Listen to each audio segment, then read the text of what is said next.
በሕይወታችን ውስጥ ሁላችንም የምንጋፈጠው አንድ መሰረታዊ ምርጫ አለ። የትኛውን መንገድ መከተል እንዳለብን መወሰን። ዛሬ እንግዲህ ይህንን ምርጫ የሚያብራራ አንድ በጣም ኃይለኛ የመጽሐፍ ቅዱስ ጥቅስ ላይ እናተኩራለን። ይሄ ጥንታዊ ምሳሌ ቀላል የማይባል ምርጫን ነው ፊት ለፊታችን የሚያስቀምጠው። እናም የምንመርጠው ምርጫ የሚያስከትለው መዘዝ በጣም ከባድ ነው።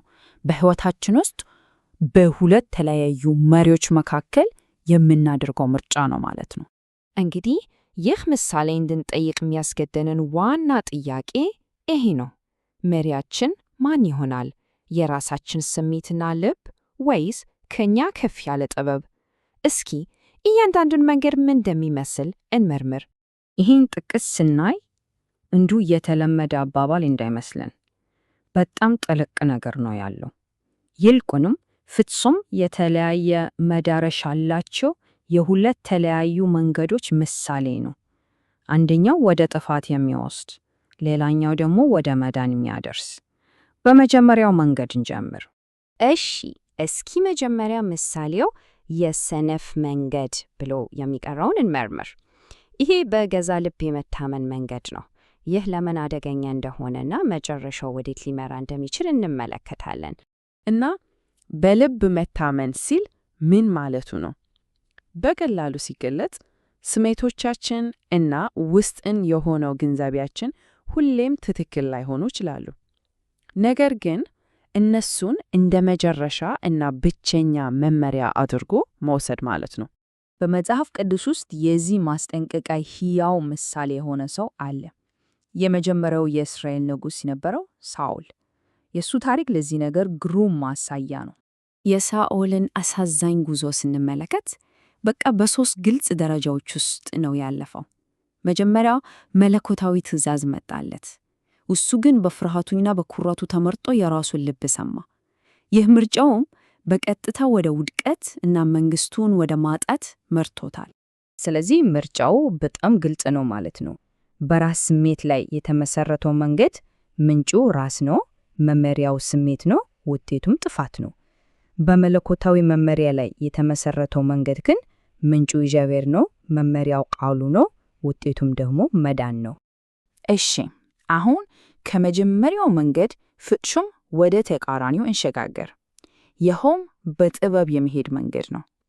ይህ ጥቅስ እንዴት ወደ ተስፋ እና መዳን መልእክት እንደሚያደርሰን እኒ በጥበብ መሄድ የሚለው ሐረግ የአንድ ጊዜ ውሳኔ አይደለም፣ ቀጣይነት ያለው ተግባር ነው።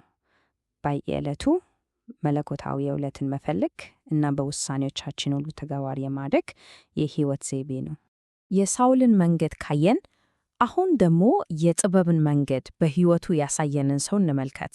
ሐዋርያው ጳውሎስ ሕይወቱ በተለይም በታላቅ መከራ ውስጥ እያለ እንኳን ይህንን መርህ እንዴት መኖር እንደሚቻል በሚገባ ያሳያል። አዎ፣ ከሳኦል በተቃራኒው የጳውሎስ ጉዞ የራሱን ፈቃድ አስገዝቶ በእግዚአብሔር ጥበብ ላይ ለመታመን ያደረገውን ተከታታይ ምርጫ ያሳያል።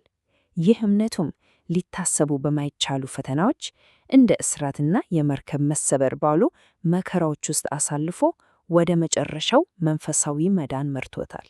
እሺ፣ ታዲያ ይህ ከሺህ ዓመታት በፊት የተጻፈ ጥበብ በዛሬው ፈጣን እና ውስብስብ በሆነው የ21ኛው ክፍለ ዘመን ሕይወታችን ላይ እንዴት ተግባራዊ ሊሆን ይችላል? እስኪ አንዳንድ ተግባራዊ ትምህርቶችን እንይ። እንግዲህ በየዕለቱ ከስሜት መንገድ ይልቅ የጥበብን መንገድ በንቃት ለመምረጥ ልናዳብራችሁ የምንችላቸው ጥቂት ተግባራዊ ልምዶች አሉ። ለምሳሌ ቅዱሳት መጻሕፍትን ለመመሪያ በየቀኑ ማጥናት፣ በእምነት ከበሰሉና ጥበበኛ ከሆኑ ሰዎች ምክር መፈለግ፣ ውሳኔ ከማድረጋችን በፊት በጸሎት መመርመር፣ ከራሳችን ምቾት ይልቅ መታዘዝን መምረጥ እና ደግሞ ከዚህ በፊት የወሰናቸውን ውሳኔዎች እና ውጤታቸውን መለስ ብሎ ማየት። እነዚህ ሁሉ በጣም ይረዳሉ።